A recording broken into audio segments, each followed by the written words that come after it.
Salut à tous, c'est Pank de chez nous, bienvenue sur cette vidéo qui aujourd'hui va parler de self-idéaliser et souvent le lien qu'on peut amener avec l'excès de spiritualisation, je sais pas si ça se dit, de notre vie.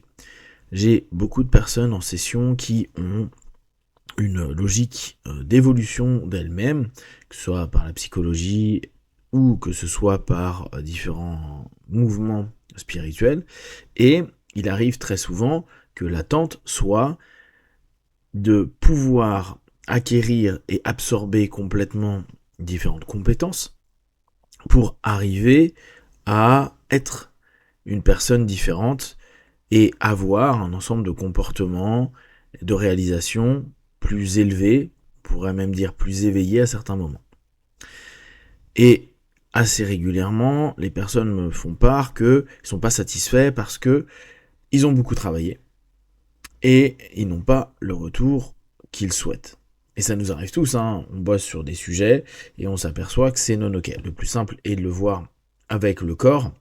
Vous tentez de contraindre votre corps dans du sport ou des activités physiques dans un sens et vous voyez que c'est difficile l'apprentissage, que la réplication de cet apprentissage l'est aussi, et au bout d'un moment on pourrait arriver sur le niveau je ne sais pas que je sais. Sauf que avant d'arriver à cette notion où les mouvements sont naturels, on y a passé par plein d'étapes et il y a de fortes chances que cette dernière étape, vous n'y arriviez pas. Pire, et notamment avec le corps, mais ça touche aussi l'esprit, est-ce que vous avez pu un moment ou un autre atteindre et vous dire, je sais pas, je vais prendre un tennisman, je fais maintenant mon coup droit, nickel, de telle façon. Vous allez en vacances, vous jouez pas au tennis, vous vous reposez pendant un peu plus longtemps, pire, il y a une blessure, vous revenez, ce que vous aviez l'impression d'avoir acquis a disparu, ou en tout cas a tellement diminué que ça redevient une galère. Or, dans cette recherche d'élévation, la dépense d'énergie, de temps que vous cherchez pour obtenir ça, attend entre guillemets un retour sur investissement permanent. C'est un petit peu comme si vous mettiez de l'argent en banque et que vous vouliez que maintenant que cet argent est en banque, vous avez un taux qui est constant et vous n'acceptez que peu la perte à ce moment-là, parce que si vous avez pris cet effort-là et décidé d'aller sur ce compte-là, c'est que à la base, ça devait ne faire que monter. Or, la plupart du temps, c'est la bourse. Du coup, il y a des moments où il va y avoir des grosses élévations, une satisfaction importante. Et du jour au lendemain, ou parfois avec moins de pratique ou autre, on n'y arrive plus du tout.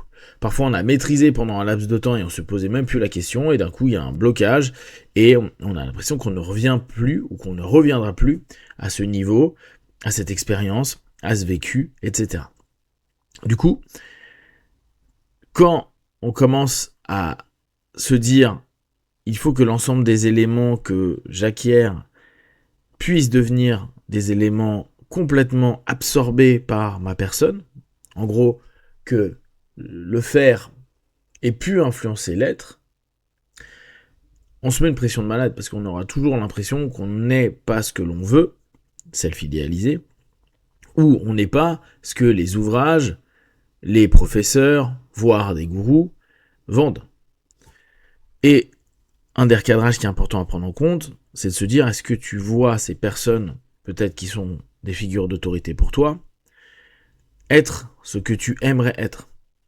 On revient sur les notions de modélisation. Est-ce que c'est des modèles fiables? Et j'insiste sur fiables.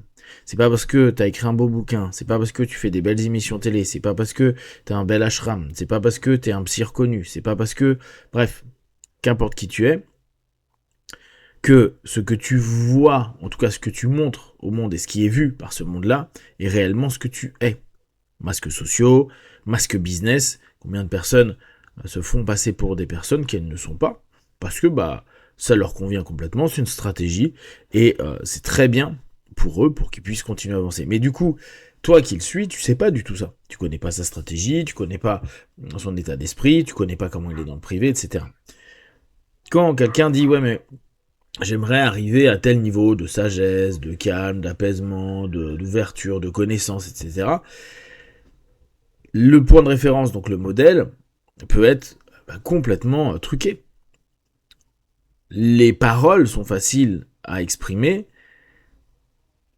On l'a bien vu pendant des années, là je suis en train de penser à Sai Baba, à Osho, pour les plus spiritualistes, mais on l'a aussi chez nos psys, avec tous les psys où on a appris qu'il y avait des affaires à la con derrière.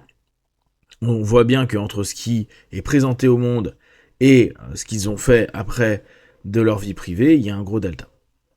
Ce qui sous-entend quand même que autant que tu fasses du faire, ce que tu es restera primordial et primitif, on va dire. Ça va être vraiment l'élément qui va revenir. Et faire ne transformera que très rarement, voire je pense jamais, l'être. Mais vous savez très bien que moi, je pense pas que le changement soit possible. La recomposition de l'être éventuellement et l'exploitation de ce que l'on est éventuellement.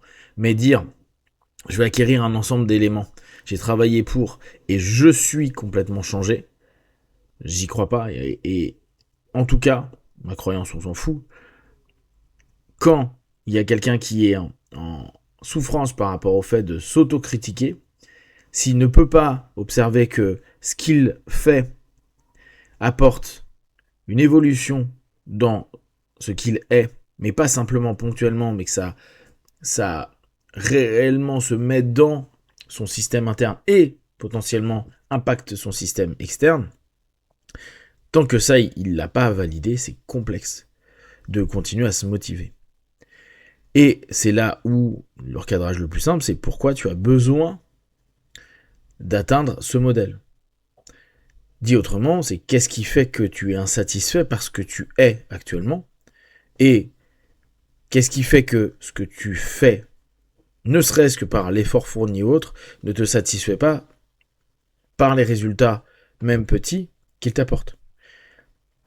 Parce que si on veut arriver quelque part et que déjà les étapes saoulent et que la seule motivation c'est l'objectif, ce qui est très bien, c'est excellent d'avoir un objectif, mais il n'y a rien qui nous garantit que l'objectif, on va l'atteindre, et admettons si on l'atteint, ça ne veut pas dire que ça va maintenir quelque chose. On revient sur les aspects sportifs, nombre d'athlètes sont allés à très haut niveau, ont eu des récompenses, et quelques mois ou années plus tard, ne sont plus du tout nourris par ça.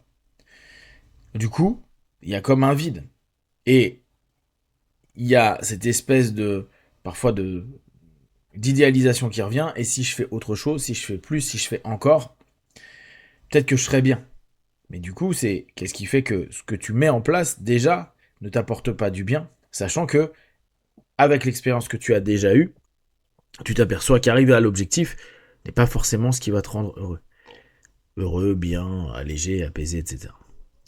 Revenir sur des notions où on cherche à être bien plus ancré sur ce qu'on est capable de développer, de prendre en compte, comme d'habitude, nos limites, de se rendre compte que la notion de je dois tout le temps évoluer, si je suis figé, ça veut dire que je loupe ma vie, c'est aussi devoir se dire que même quand tu auras atteint ton objectif et que tu seras satisfait par ça, ça veut dire que tu commences à te figer, du coup tu n'évolues plus, du coup atteindre ton propre objectif est quelque chose qui va être mortifère pour toi parce que il répondra, ou ça va réactiver un élément de toi qui est ceux qui ne continuent pas à avancer régressent.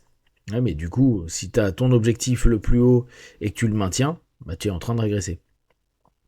Ce qui peut peut-être sous-entendre qu'un ensemble de patterns avec ce mindset de dire si tu progresses pas, tu régresses, fait qu'on préfère toujours louper parce qu'on est toujours dans la quête, à un moment donné, de vouloir progresser, d'avancer, de travailler, dépenser de l'énergie, et de se dire tiens, je gagne 1%, je le repère, j'en perds 3, et j'en regagne 1. J'ai toujours l'impression de progresser, même s'il y a de la régression pendant un laps de temps.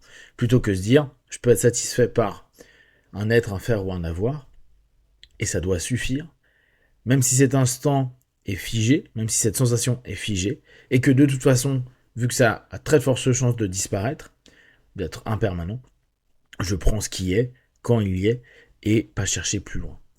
C'est complexe et c'est pas toujours hyper valorisant pour soi-même, mais c'est aussi accepter nos limites et être beaucoup plus ok avec ce qui est possible et ce qui l'est moins pour nous. Si vous avez des questions dernièrement, vous les partagez sur Facebook, YouTube, j'y répondrai le plus rapidement possible. Comme d'habitude, de tout ce que je propose, n'importe quel qui est bon, juste pour vous tester, observer, analyser et conclure. Be one, ciao, ciao.